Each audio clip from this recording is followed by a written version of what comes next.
Esses dias, uma página que aborda assuntos sobre transexualidade que eu sigo postou uma frase de uma artista trans que é: para pessoas trans, a prostituição deve ser uma escolha e não a única opção.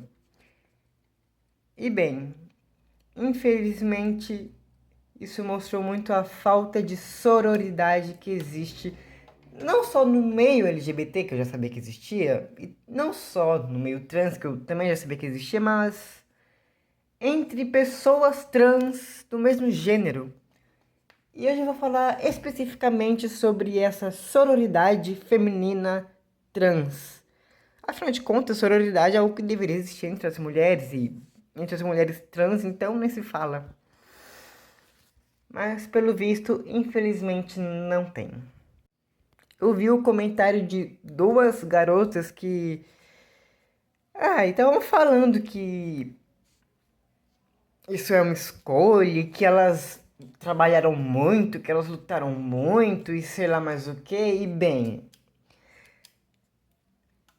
essa página respondeu elas, mostrando estatísticas.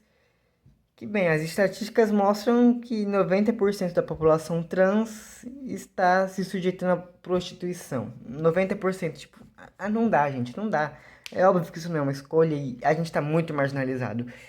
E se elas fazem parte desses 10% que não precisam se sujeitar a isso, meus parabéns a elas. Porém, não é porque elas conseguiram isso que outras pessoas vão conseguir. Sem contar que, pela falta de perfil, deu pra ver que elas eram mulheres.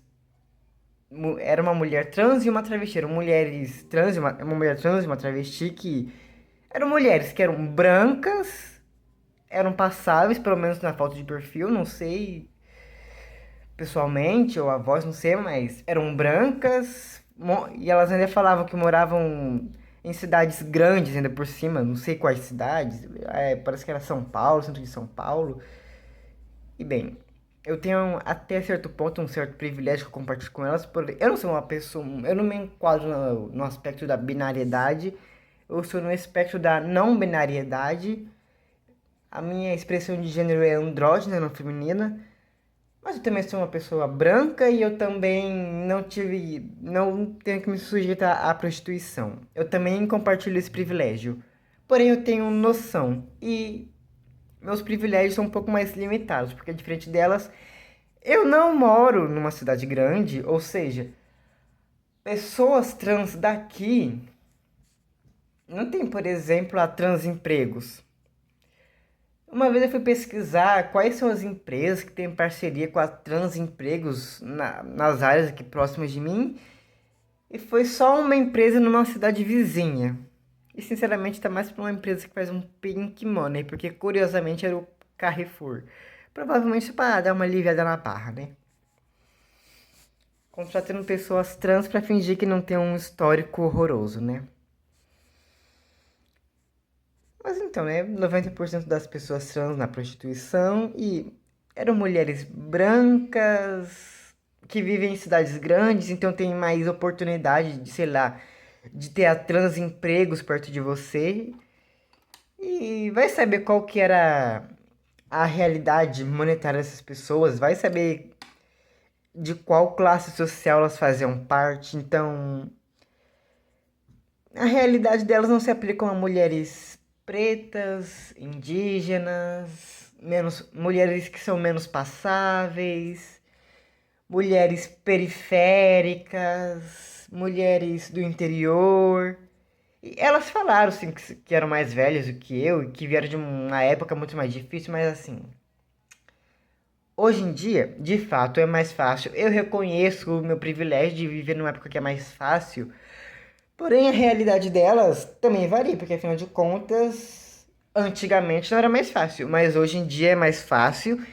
E elas são mulheres brancas, e elas provavelmente não são mulheres periféricas, e elas afirmaram que não são mulheres que vivem em cidades do interior, vivem na Grande São Paulo, então isso varia muito, né, gente? Eu moro numa cidade do interior do Mato Grosso do Sul e elas moram na cidade de São Paulo. Aí já varia muito. O que muda mesmo é que eu tenho os privilégios das épocas atuais, por ser uma pessoa mais nova. E isso me lembra que uma vez eu conversei com uma mulher trans e preta que veio de uma realidade mais difícil. Ela não chegou a passar pela prostituição, porém ela passou por muitos maus bocados e não ficava com essa falta de sororidade. Falou coisas que, olha, me marcaram. Muito triste e, sinceramente, isso é um assunto para outro vídeo que eu não vou comentar nesse vídeo. E, sinceramente, pra ela era compreensível que teve gente que teve que se sujeitar a essa realidade da prostituição. Felizmente, ela não teve que passar por isso. Isso também me lembra a realidade de... Parece que uma dessas mulheres deu a entender que passou pela prostituição. Não foi nada muito... Não falou se realmente passou ou não, mas deu a entender. E mesmo assim não tem sororidade. E bem, temos muitas mulheres que... Muitas não. Poucas, vamos ser sinceros. Me veio uma pessoa aqui na minha cabeça e eu não posso falar, ai, muitas, não. Erika Hilton passou pela prostituição, foi abandonada pela família, passou pela prostituição. E felizmente ela tem um cargo político, tem uma vida financeira boa, mas... E mesmo assim tem sororidade.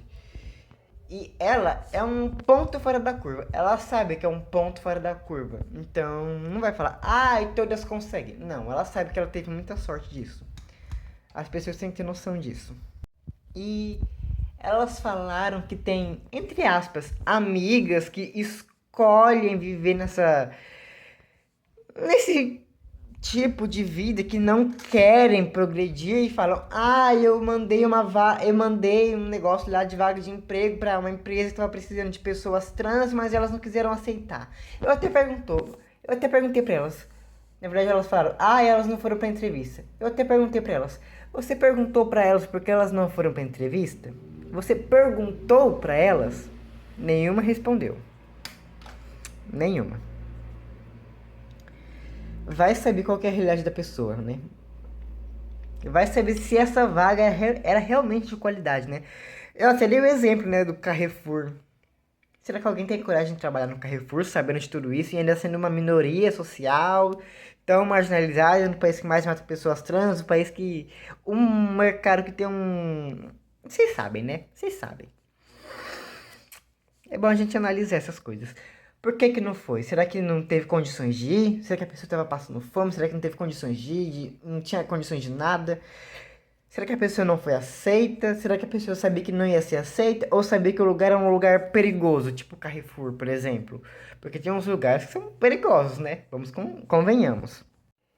E quando eu respondi elas, eu respondi de uma forma muito grosseira.